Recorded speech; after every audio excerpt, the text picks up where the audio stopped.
In 1945, a group of workers in Egypt accidentally uncovered an ancient tomb belonging to early Christian believers. Inside the tomb, they found a large jar containing 13 leather-bound manuscripts, comprising 48 distinct works. Most of these works belong to the Gnostic tradition, a theological perspective emphasizing that salvation is achieved through esoteric knowledge. Among these manuscripts, the most notable is the Gospel of Thomas. In Gnostic belief, humans are seen as souls imprisoned within material bodies. Only through true knowledge can they ascend and attain liberation.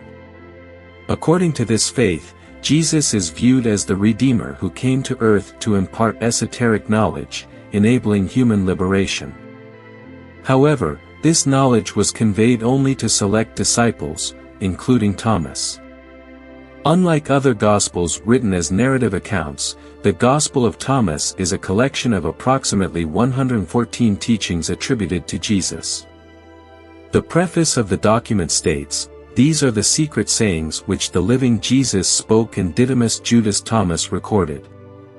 He said, 'Whoever finds the interpretation of these sayings will not experience death.'" This manuscript does not consider the teachings themselves as mystical, rather, the true secret lies in correctly understanding and interpreting them. When one discovers the truth, they may initially feel disturbed as these truths often contradict what they have been previously taught. However, once the truth is affirmed, they will be astonished and recognize the power within themselves to achieve a heaven on earth. Many religious leaders have expressed views on why the Gospel of Thomas was excluded from the modern Bible. They argue that the content of this manuscript significantly differs from the depiction of Jesus in the New Testament and that these teachings were deemed unnecessary for the Bible's completeness. However, discoveries like the Nag Hammadi Library and the Dead Sea Scrolls have revealed that a significant amount of information was omitted from the Western biblical tradition. Roman Emperor Constantine oversaw the editing and selection of biblical teachings in 325 AD. As a result, at least 45 books were removed or heavily altered. This change eliminated references to the connection and emotional language used to communicate with the universal energy field. Subsequent manuscript discoveries have gradually restored these lost elements, offering new perspectives on early teachings and emphasizing the connection between humanity and the greater cosmos. Within these teachings, certain statements may seem contradictory to other doctrines. It is explained that these passages were modified to align with prevailing beliefs rather than because they lacked sacred value or truth. In fact, they were intended for a select few. If people understood that each individual possesses a divine power similar to Jesus, rather than perceiving it as an external force to be feared, our entire perception of life and history might have been profoundly different.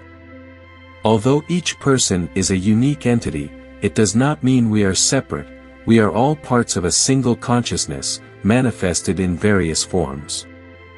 Welcome to the Sacred Journey channel.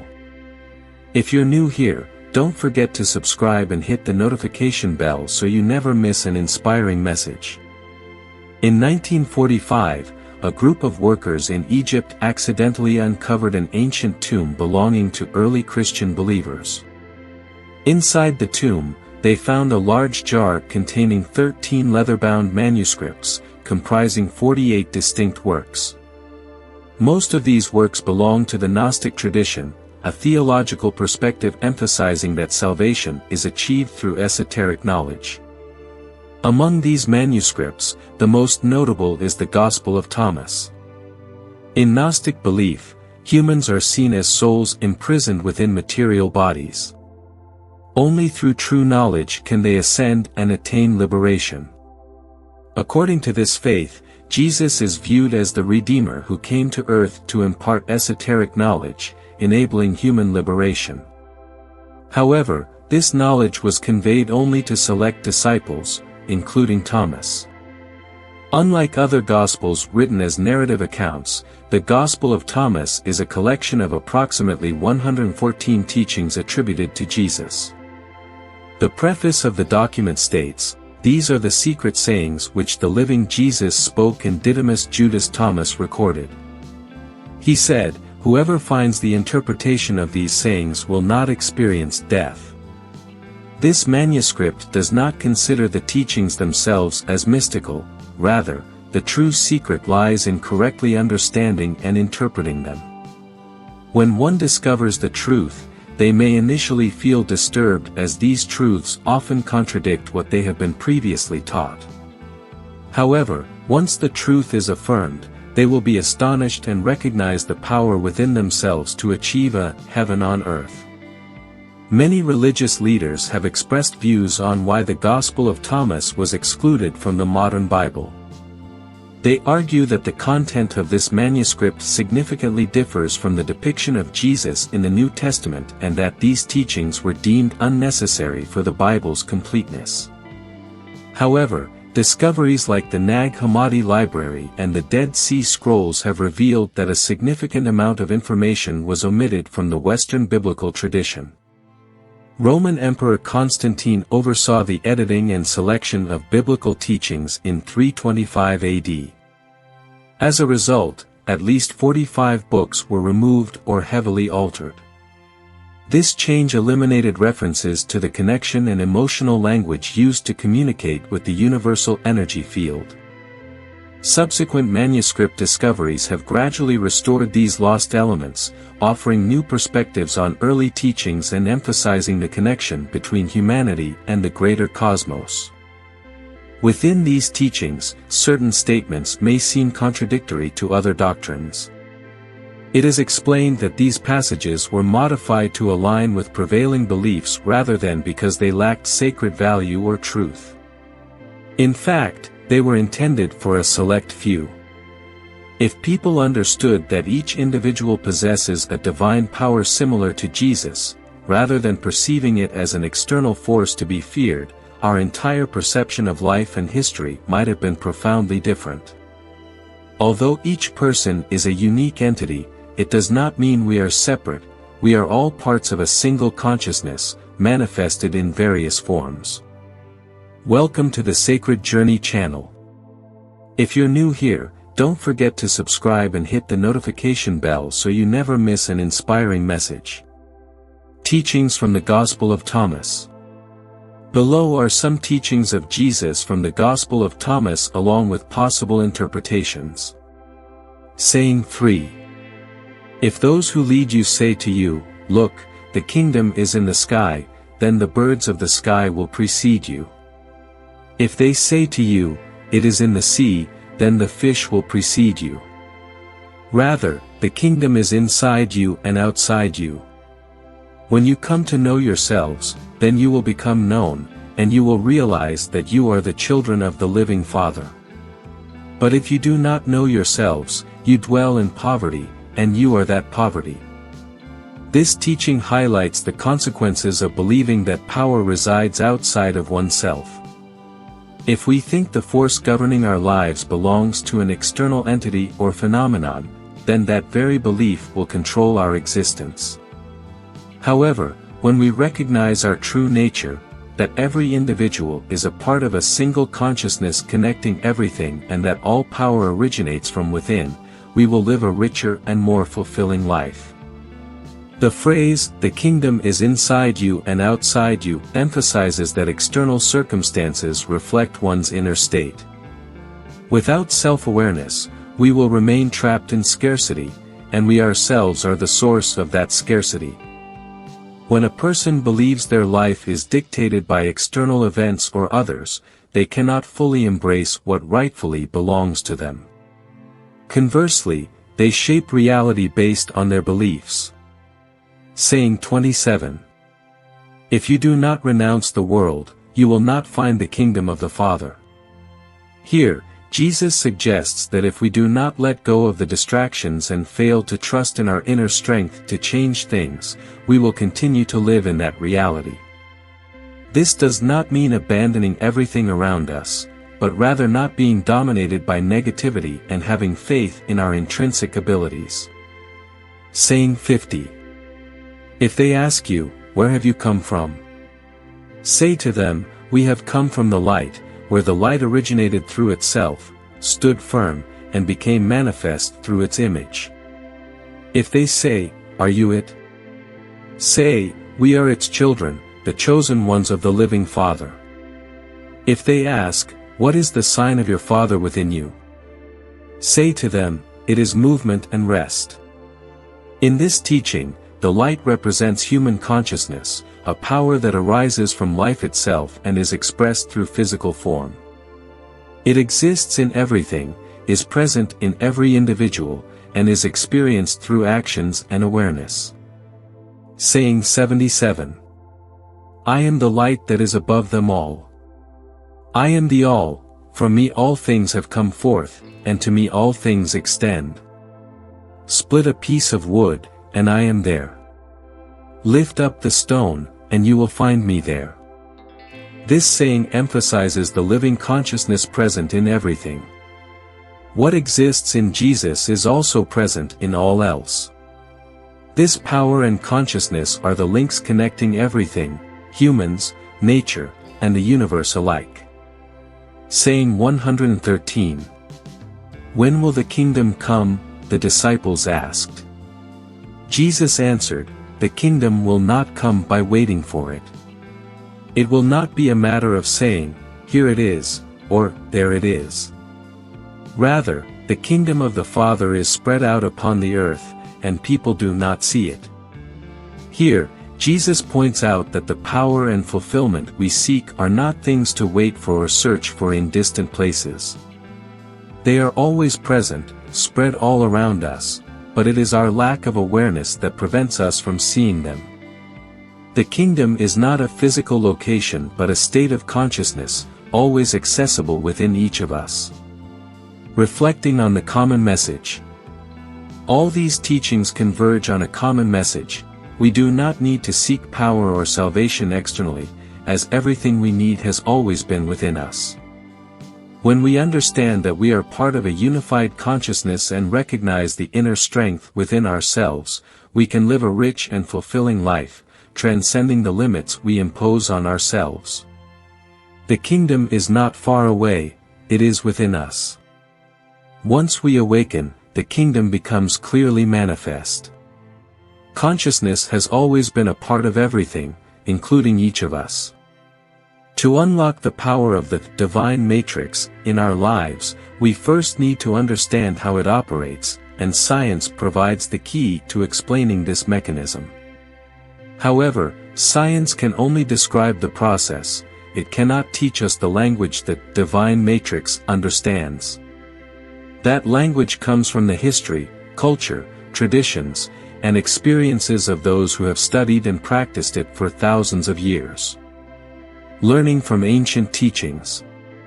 Today, we are rediscovering what Jesus and other great masters taught about this language.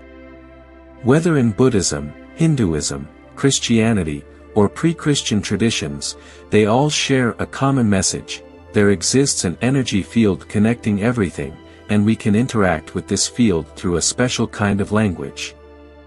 This is illustrated in a page from the Gospel of Thomas, a truly ancient document written around 300 years after the time of Jesus. When studying Buddhist monasteries in Tibet, the monks there explained that emotion is prayer. The second key is that we must feel as though our prayers have already been answered. Simultaneously, in an ancient Egyptian monastery, we found texts from our own tradition before they were edited, and these texts provided detailed instructions on how to practice this. Lessons from the Gospel of Thomas. Let us start with saying 106 in the Gospel of Thomas, translated from the Nag Hammadi Library. It states, "When you make the two into one, you will say to the mountain, 'Move from here.' And it will move." This teaching highlights that when we unify thought and emotion into a single force, we have the ability to influence the world around us. It demonstrates the immense potential of harmony between thought and feeling. The question arises, what are the two? They are thought and emotion. When these two elements merge in our hearts, they create a powerful sensation within the body. This sensation connects with the universal energy field and alters reality.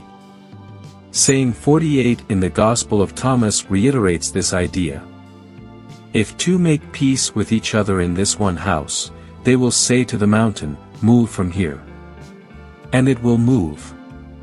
Jesus explains that the house or temple he refers to is each individual. When thought and emotion harmonize within us, we generate immense power to change the world. The language of the energy field. However, the biggest question remains, how do we combine thought and emotion? This is the next piece of the puzzle provided by ancient texts. In the early Bible, there is a familiar phrase, "Ask, and you shall receive." Yet many ask without seeing results. The reason is that asking does not occur through words. Prayer is not about saying, "Please bring this to me." That is not how we ask. Instead, prayer is the way we communicate with the sacred energy field, the divine matrix, in a language it recognizes. This language is not words but the power of emotion. Tibetan monks teach that for prayer to manifest, we must feel as if what we desire has already happened. This feeling is not about anticipation but about directly experiencing it in the present moment. The connection between thought and emotion. To achieve this connection, we must combine thought, a clear vision of what we desire, with emotion, the feeling that it has already become reality.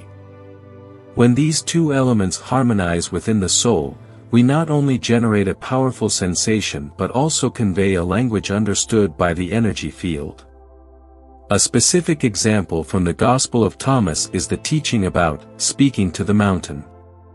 Here, the mountain is not just a physical object but a symbol of obstacles in life. When thought and emotion merge, we can overcome any barriers. Conclusion: the power lies within us. These ancient teachings emphasize that power is not external but resides within each individual. Science may help us understand the mechanics of the energy field, but it is through experience and practice that we learn to use the language of emotion. When we understand how to align thought and emotion, we can transform reality, influence the world, and live a fulfilling life. This power is neither mystical nor distant. It has always been there, waiting for us to discover and harness it as an inseparable part of human nature.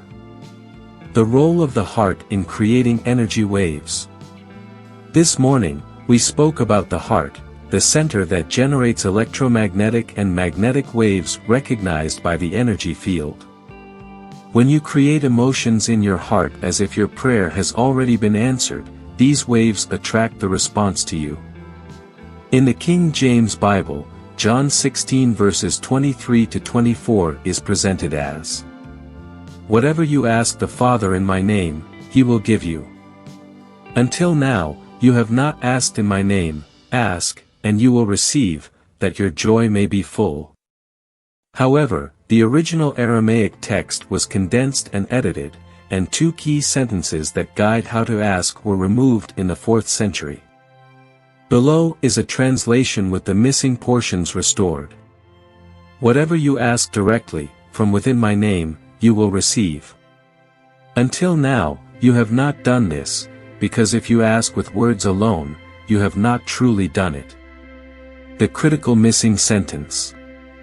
Ask without hidden motives, and surround yourself with your desire. Be enveloped by what you long for, so that your joy may be complete. Feel the prayer as already answered. This passage not only teaches us to pray but instructs us to surround ourselves with what we desire. Feel as though what you long for has already come true. If you seek an ideal relationship, feel the fulfillment of that relationship as if it already exists. If you wish for a loved one to be healed, feel the love and joy of their restored health. The fusion of thought, visualizing the desired outcome, and emotion, feeling as if it has already happened, is the language recognized by the energy field. It is at this point of unity that we transmit our desires to the universe. Ask without hidden motives. What does "without hidden motives" mean? It means praying without judgment, without imposing negative thoughts, or attaching notions of right and wrong, good or bad. Pray from the heart, not from the ego or selfish desires. This aligns with Buddhist teachings, praying without judgment and detachment from the ego. Philosopher Neville Goddard, in his book The Power of Awareness, echoed a similar idea.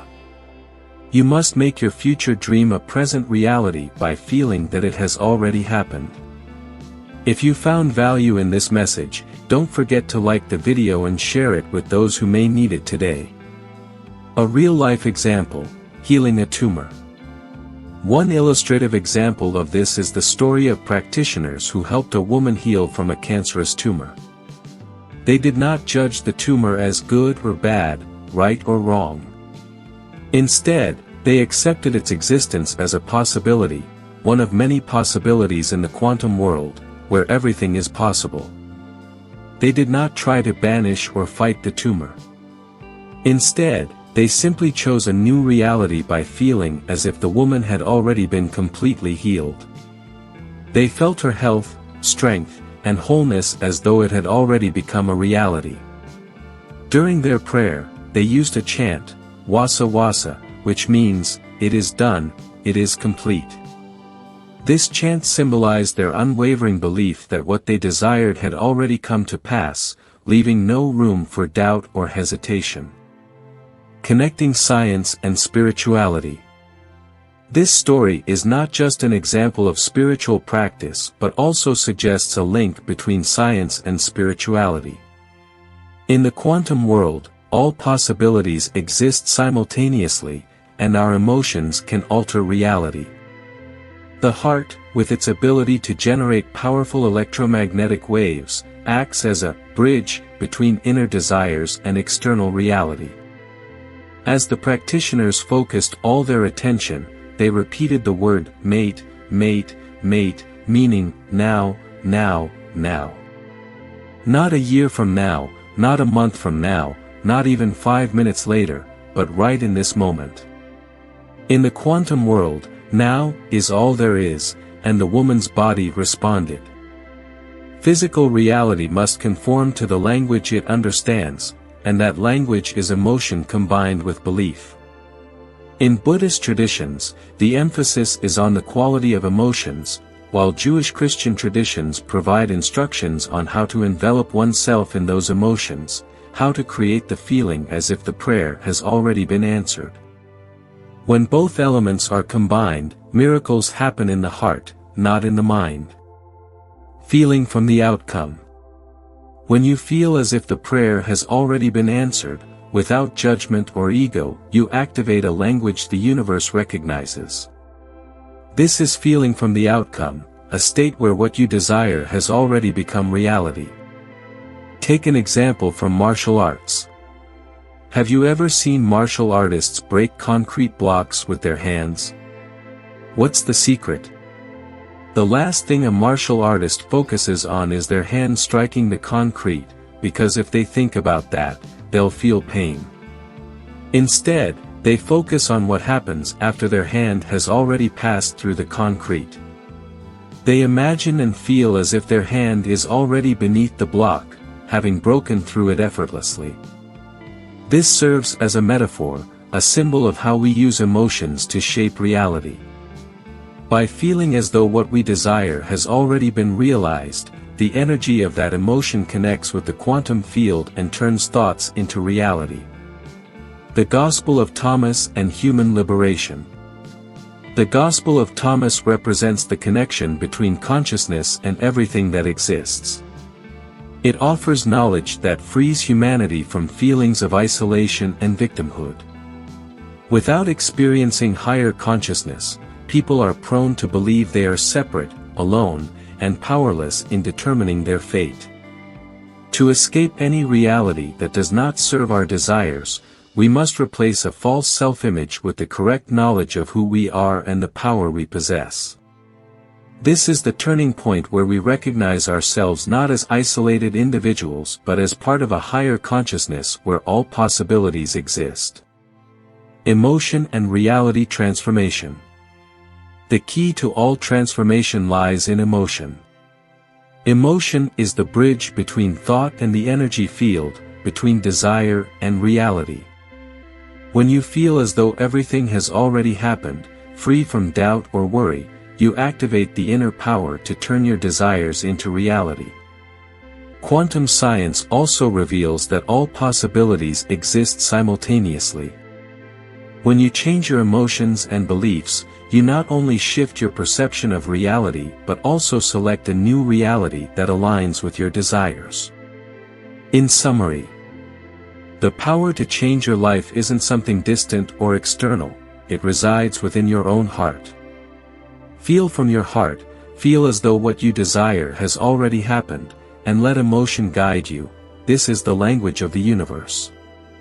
When you combine thought and emotion, focusing on the end result rather than the process, you are harnessing a power affirmed by both spiritual traditions and science, the power of consciousness, connecting everything that exists. Thank you for watching until the end of this video. If you haven't already, please subscribe to Sacred Journey and turn on notifications to stay connected with our weekly content. Together, let us draw closer to God. See you in the next video.